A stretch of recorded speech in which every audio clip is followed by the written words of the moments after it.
privilège yooyu ngeen bëgg ñu daal di leen koy defal ndax état bu Sénégal mën na ko jot na ci ngir mu daal di leen koy defal en gros moom daal loolu lay daal di woote ñi nga xamante ni ñoom ñoo daal di nekk les agents jëm ci li nga xamante ni moom moo di administration bi ak fépp fu ñu mënti toll rek ñu daal di am référence ki nga xamante ni moom moo daal di nekk le PM Ousmane Sonko ndax situation bu nekk ak moom na mu ci réagir ak na mu ci comporté woo day nekk loo xamante ni luy jëriñ réew mi lay daal di nekk. waaw une réflexion très très intéressante ak ay références historiques yoo xamante ni da ko def ci biir que je trouve vraiment de belles références surtout bi muy wax ci Che Guevara di wax naan dana wax ne il faut que qu'il y ait 2, 3, 4 Vietnam pour que impérialistes yi mën a décupler mën a tas seeni force bu ñu defee en fait bu ñu defee parallélisme bi ak li nga xamante ni mooy situation actuelle bi tey plusieurs Vietnam jàppal ni impérialiste bi c'est tout simplement le système dont on parle mooy li nga xamante ni ay pratiques la ay habitudes ak ay des gens yoo xamante ni ñoo koy incarner te nekk ci biir administration tey bloqué lu baree ndax jàpp naa ni su fekkoon ni loolu nekkul woon lu exister lu bari mën naa gën a gaaw maintenant li gii di wax rek mooy que ni xam nga nag souvent bët li koy fat du ko gis des fois nga gis koo xamante ni dafay nekk ci yow mais bon beneen adage bi aussi day wax nul n'est prophète chez soi. Bien sûr. da ngay gis loo xamante ni da lay jege lool nga war cee mën a xool di ci roy te boo ci royee gis ne war di nga ci gis njariñ mais parfois da nga ko fay romb di xool leneen parce que doo conscient peut-être ci li nga xamante ni moom nga am ak dayoo bi nga xamante ni am na ko. c'est-à-dire prenons juste Ousmane. Rappelons juste son petit parcours un petit pour bañ a kii ak yooyu c'est-à-dire voilà quelqu'un boo xamante ni maanaam en 10 ans il a été capable jël benn parti politique boo xamante ni à un certain moment même de l'histoire dañ ko dissoudre il s'est au pouvoir en faisant quoi quelque chose de très simple discours de vérité ça c'est mooy premier point discours de vérité deuxième point vertu maanaam xëy àddina soxaluma parce que su ma soxaloon nekkoon naa foo xamante ni bis jot na ma am ordonnance su 13 000 francs mënuma koo faj te boobu ñu ngi may jox ay centaines de millions pour que ma mën a sëgg ci ay dossiers simple mais efficace donc nga daan ne ok waa ji li mu wax nii est-ce que am na. xaaral ma dem vérifier nga gis ku génn ne loolu man mii lañ ko joxoon n'est-ce pas nga gis keneen ku génn ne loolu man mii arrivé na ma te des personnes qui sont averties. nga gis par exemple un chef d'entreprise bu mag fii ci réew mi bu génn ne ba ñuy xamante ci effectivement contrôle lañu xamante te dañoo xuloo ba ni sipp te kooku tey da nga koy gis muy taxaw ci wetam di ànd ak moom ak yu ni mel donc boo gisee yooyu yëpp ñu tegal la ko sur la table nga fréquenté ku mel noonu man je pense que ni tey su fekkee da ngay wax li ngay woote bu dee dëgg la ci yow muy lu jëm ci wàllu vertu ak lu jëm ci wàllu bëgg sa réew je pense que tu n'as pas besoin de chercher autre part. C'est-à-dire la seule question que tu dois te poser mooy li gi wax une situation s'est présentée bu doon Ousmane Sonko qu'est-ce qu'il fait man je pense que loolu boo ko defee lu baree mën nga cee loolu. D'autant plus que nag wax dëgg fa yàlla Ousmane war naa mën a nekk exemple ku nekk nag parce que li mu réussir ñu ko réussir bariwul. Bien sûr. te ku sañoon peut-être sa parcours bopp wala sa parcours njaboot mën naa mel ni bu waaji de n'est-ce pas parce que tey bu fekkee da nga xayor sa doom. di ko jàngal ak di ko kii ki demee noonu mais c'est pourquoi pour que ëllëg bu màggee mën a gérer boppam loolu mooy béyabaa bi mais quelqu'un boo xamante ni def na parcours bi mu def ba yegg si fii man pour man kooku déjà mën na la servir d'exemple ça c'est un deuxièmement mooy c'est-à-dire dañoo nekk dans une situation qui est très compliquée financièrement et économiquement compliquée très compliquée ñuy wax plan de redressement moo tax il faut lii gii di wax il faut nga dugal ko ci biir cadre boobu ñuy waajee lancer un plan de redressement ku ne xam na ni redresser lu dëng saay du doon lu yomb maintenant ci biir plan de redressement boobu certainement dina am ñoo xam ni seeni avantage dana ko laal Guy parle aussi à ces gens-là jàmbaar bis bu affaire bi yegsee ba laal ci seeni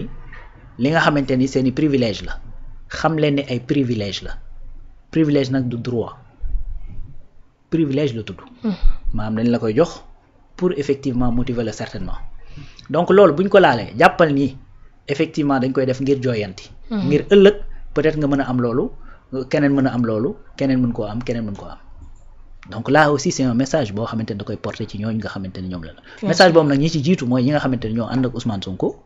ba yegg si tey fii ñu yegg si ak moom jël le pouvoir n'est-ce pas gis nga maanaam Ousmane ñi nga xam nga bu fekkoon ni dafa omnipotent du woo kenn ci wetam bu fekkoon dafa omniprésent du woo kenn ci wetam donc Ousmane Sonko boo ko bëggee dimbali xam nga mooy lan mooy xool li nga xamante ne mooy doxal liggéey bi nga di ci nekk te di ko boole xam nga lan ay valeur maanaam njub loolu boo ko defee rek dimbali ko parce que su boobaa du fi nekk di expliquer wu non nii la waroon demee dafa juum wala boog nii la waroon et cetera du fi nekk di seetiwaate kenn en prison du fi nekk ñu naan moo jàppalewul et cetera yu demee noonu parce que dañoo nekk dans une situation bu nga xamante ni il faut qu'on se serre les ceintures il faut qu'on se serre les coudes léegi nag man la ma ci waxoon démb ak bërki dem laa ciy wax ku pare pour serrer tant mieux nañu ànd ak moom ku parewul pour serrer nañu jokkoo serreel ko par force parce que fa laa budd la looloo tax njiit di am xam nga njiit parfois gis nga dafa am benn paa bu ma sa wax bu xoromu mais wax bu bari sens mu ne ma balaa ngay xam ni njiit a metti nga laaj soble moom muy jiitu ci dawlin ji waaw mu ne booy rosi laajal soble moom muy jiitu ci dawlin ji ci ngay xam ni njiit moo metti léegi nag njiit mettitu njiit dafa bokk ci di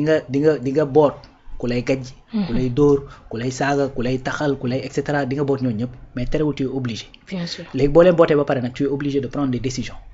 parfois nga jël boo xamante ne day neex kii des fois du neex kale et cetera mais il faut les prendre l'essentiel c'est que à la fin encore une fois ku màgg ku ne bu gërëmul xaram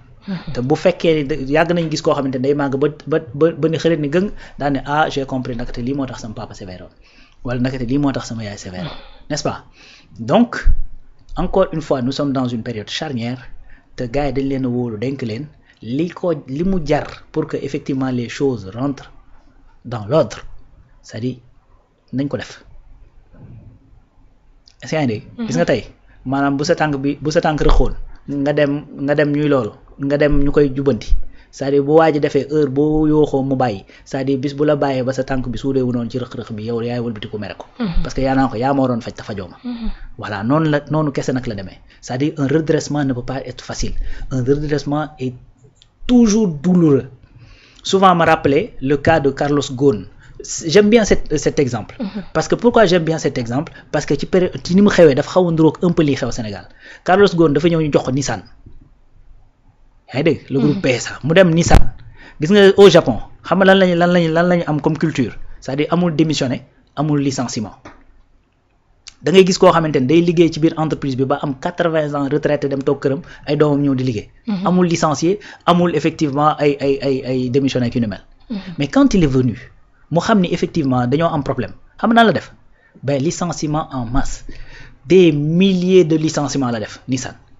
mais loolu tax tey Nissan di exister ba tey ba ñu restructurer ba delloowaat Nissan fa mu nekkoon ba Nissan commencé di produire di def du chiffre dañoo recruter waat des centaines de milliers de personnes yoo xamante ni maanaam lañu dàqoon presque recruter nañu le triple wala le quadruple tu vois donc pourtant bi nga xamante ni mi ngi def loolu Carlos Ghosn lu ne dégg na ko au Japon lu ne dégg na ko foofu donc actuellement dañoo nekk ci période bu toll noonu donc gii ci loolu lay woo gars yi ne leen nag il faut ngeen xam ne li ñuy leen jox nii c'est des privilèges te kenn ku ci nekk nag bu réew mi tolloo benn situation war ngaa mën a bàyyi say privilèges d'autant plus que y a des gens yoo xamante ni fii ci réew mi li ñuy dundee matul 1/6 xanaa wala 1/10 de li nga xamante ni yow moom ngay gagner n'est-ce pas te y a juste peu de temps peut-être que amoo ko woon tu vois wala boog yaa ngi woon ci leneen loo xamante ni peut-être tu gagnes plus mais dellu siwaat nga pour mën a jàpp ci sa réew donc encore une fois la situation nécessite beaucoup de courage de la part de nos dirigeants beaucoup de courage et de volonté mais également beaucoup de patience ak de résilience ci peuple sénégalais bi je crois que la majorité kii nag lu unanime nag amul voilà ñëpp mënuñoo àndandoo ne dañuy résilient parce que situation yi bokkuñu peut-être man li ma mën a muñ 2 ans am na koo xamante ni mënu koo muñ weer donc situation yi bokkuñu mais quoi qu'il en soit c'est-à-dire l'intérêt général moom mooy primé et que ñu xam ni luñ ci mënti def ëllëg bu résultat yi kii ñëpp ciy gagné et puis ñu gëmm bët rek daal di def li ñu war a def. Maintenant on se rappelle le 31 juillet 2023 ci li nga xamante ni moom moo daal di nekk dissolution parti Pastef bu Ousmane Sonko 2 ans après tey ñu daal di nekk le 31 juillet 2025 lan la loolu di rappeler. waaw je me rappelle nu benn journal bu nu ICJ l'ex Pastef daal di koy defal benn cercueil et tout ça xam nga Sénégal nag moom bu ne jaar na fi. ay mots yu rëy nii yàgg nañ ko fi gis bu ne jaar na fi et puis la vérité mooy que ni très sincèrement Ousmane Sonko ak ñi mu àndal ils ont souffert dans ce pays. Bien sûr. Ils ont souffert et ils ont souffert même dans leur chair voilà donc Ousmane li mu ñàkk ci ay xale amul parti politique bu ko mës a ñàkk fii ci réew mi. Ousmane li ñu tëj ci ay xaleem amul parti politique bu ñu mës a tëj ay xaleem fii ci réew mi liñ ko def mosuñu ko def kenn. Abdoulaye Wade daan nañ ko tëj kaso mais kenn mosu koo tëj këram 55 jours tu vois donc kenn mosu ko dem xam nga mu jógee Ziguinchor di ñëw Dakar nga fekk ko ci yoon bi Koungheul bi daal di jël dugal ci kii photo ko jël ay affaire 34 jours de grève de faim. gars yi naan day tappale. c'est dañoo demoon dem ba à un certain moment tu te demandais est-ce que man réellement maa ngi Sénégal quoi parce que tu avais l'impression que même humanité dañ ko dindi ci ñenn ñi c'est-à-dire après gars yi sans problème la ñuy xëy daal di commencer def sa benn revue de presse wala dara daal di wax lu la neex c'est-à-dire Ousmane veille élection la benn journal fii L'Obs bindal ko ne ko dafa jot financement extérieur te xam na ni financement extérieur dañ ciy dissoudre un parti politique. moo tax parcours boobu nag moo def la grandeur de sa victoire et moo def la grandeur de l'humain qu'il est malgré coono yooyu yëpp nga daj ko après ñun la tu as le choix waxtaana la ki la teg coono yi comme ça mu bàyyi la nga dugg ci élection yi wa ilaa effectivement nga garder campé ci say principe après effectivement nga am li nga xamante ni moom mooy la reconnaissance éternelle mu def le choix campé sur ses principes parce que dans cette vie il y a rien de tel que des principes maanaam gis nga dund ci ay principes tôt ou tard maanaam day fay. Bien sûr. Tôt ou tard n'est-ce pas donc loolu nag xam naa ni la ko sénégalais yi fayee keroog bi nga xamante ni ci mars 2024 jox nañu pouvoir bi kii di président Bassirou Diomaye Faye beneen affaire dafay prouver l'inefficacité de la dissolution des partis amul sens. Surtout maintenant. xam nga Ousmane n'est pas du mooy premier parti boo xamante ni dissoudre nañ ko au Sénégal PAI yi dissoudre nañ ko fii donc je pense BDS la xawma également dissoudre nañ ko fii et cetera mais c'est-à-dire parti xam nga parti cadre la. cadre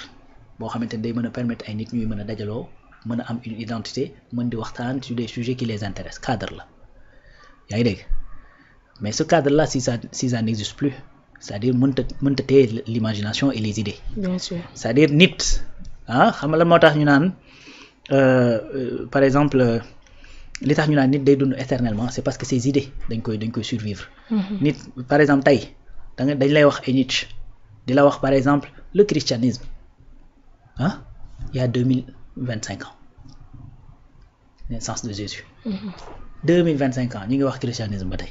pourtant selon la religion chrétienne. Bien qu'on n'a pas la même version, mais selon la religion chrétienne, Jésus a été crucifié sur la croix. Est-ce que dafa tax christianisme de? Non. Tu vois? Donc, maanaam mën nga tas un parti, mais tu peux pas dissoudre li nga xamante ne moo nekk ci bopp nit ñi. moo nekk également seen ay xol. moo tax ce qui s'est passé dañoo jaar ci beneen affaire après daal di ci d'autres voies daal di accéder au pouvoir donc en tout cas dafay wan ni également que Dieu a ses plans. yoo xamante ni bu ko xasee ba dérouler moom yow quel que soit pexe yi nga mën a teg du ko teree yegg fa mu war a yegg. Firawna biir këram la yonent yàlla Muusaa yaroo biir këram. dañ koo xamaloon ne ko at mi yonent yàlla Muusaa juddoo ka lay wuutu kay daaneel sa nguur ci at moom lay judd pourtant ci biir këram la yaroo. parce que yàlla dafa yor ay plan boo xamee da ngay noppalu da ngay def li nga war a def rek te bañ a yéene kenn safaan. parce que te da ngay xam ni xoola gis nga des fois nga yéene nit lu baax def tout pour mu am lu baax loolu te du ko am. waaw à plus forte raison yéene président Bassirou Diomaye Faye est le premier ministre c'est un exemple patent le président Bassirou Diomaye Faye dafa liggéey pendant 10 ans pour faire le premier ministre Ousmane Sonko comme président de la République du Sénégal kan moo mujjee falu. moom donc yéene néeg la borom di ci fanaan boobu sax dafa feeñ. donc moo tax nit ki yow toujours del jiital lu positif man loolu man c'est ça ma façon de faire. damay fexe jiital lu positif ba yàlla dogal safaan ba ñoo xam ne lii la yàlla dogal mais man ci li ma nekk à chaque fois dama ciy nekk bañ ci yéene kenn ab gàllankoor parce que boo ko defee yow ci sa bopp ki te di que ni sax di nga ko fekke donc mu ngi noonu tey dissoudre nañ Pastef gën koo yokk doole mu dem ci élection yi mu war a dem gagné li mu war a gagné de la manière bi mu ko gagné et tout ça donc yàlla la ndongoloo doon wax rek yàlla noppi na ba mu ne kun la mandu loolu aussi dafa feeñaat ci affaire u dissolution Pastef bi donc moo tax keroog sax bi ñuy waxtaan fii di wax ci affaire dissolution APR ak yu demee noonu je disais que ni effectivement APR bu ñu leen toppoon juste ci li nga xamante ne moom lañ leen war a toppee duñ fi nekk sax di waxtaanee dissolution parce que en vérité c'est même pas efficace ça change absolument rien du tout da nga koy dissoudre ñu dem créer beneen plateforme n'est-ce pas donc ña nga xamante ne ñooy créer buñ fi nekkee ba tey boo leen daqee fii ñu dem créer leneen bien sûr tu vois donc moo tax yi ñu war a teg ci table bi la ñu war a teg ci table rek bu ko defee gars yi dootuñu tal leneen lu dul ay nekk di dajale ak yu ne mel donc puisque dissoudre parti moom c'est pas tellement efficace mais en tout cas c'est l'occasion de encore féliciter le Premier ministre Ousmane Sonko pour vraiment son parcours, pour la personnalité qu'il est, effectivement pour ce qu'il représente. ndax ñun peut-être ñoo xamul dayoo bi rek mais waa ji envergure am weesu na sax effectivement Sénégal. Donc espérons que li ñuy yaakaar ba tax ñu bari ci Sénégalais yi effectivement porter ko mu accéder au pouvoir que ni loolu dana ko matale te man gëm naa ni dana ko matale ndax. toujours me rappeler ne fii je vois des actions yoo xamante ne dañ koy mener chaque jour et yooyu bu dakkul mën nañoo mëne foo xamante ni wax dëgg yàlla mën nañoo jural ay résultats yu am solo. non un parcours d'un jàmbaar un parcours d'un porteur d'espoir fi nga xamante ni moom moo daal di nekk ci Sénégal mais en dehors du Sénégal sax moom Ousmane Sonko c'est un porteur d'espoir pour toute